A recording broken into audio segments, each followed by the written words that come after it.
अस्सलामुअलैकुम और आप देख रहे हैं यूट्यूब चैनल मोटी सोल।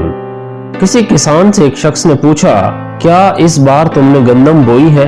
किसान ने कहा, नहीं, मुझे खौफ है कि इस बार बारिश नहीं होगी और गंदम की काश्त के लिए वाफिर पानी की जरूरत होती है। फिर वो शख्स किसान से बोला, तो क्या तुमने मकाई बोई है जिसकी काश्त के लिए गंदम की तरह वाफिर पानी की जरूरत नहीं होती?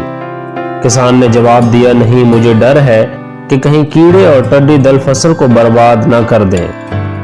फिर तुमने बोया क्या है? उस शख्स ने किसान से सवाल किया।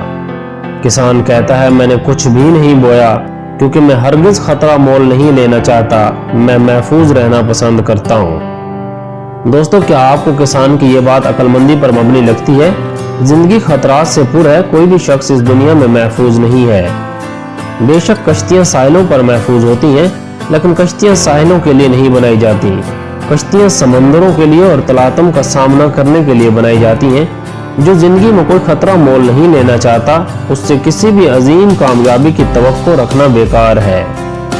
महदूद बसीरत के हामिल अफराद आला मकासद और ऊंची मंजिलों को बिल्कुल नहीं देख सकते। शिव खीरा अपनी किताब यू कैन विन में रकम तराज है कि जो शख्स खतरा मोल नहीं लेता वो कुछ भी नहीं कर पाएगा, क्योंकि जिंदगी के हर काम में खतरा है। दोस्तों, उम्मीद करता हूँ ये वीडियो आपको पसंद आई होगी। इसे अपने दोस्तों के साथ शेयर जरूर करें और चैनल को बेहतर करने के लिए अपनी तजावीज़ नीचे कमेंट करके जरूर बताएं।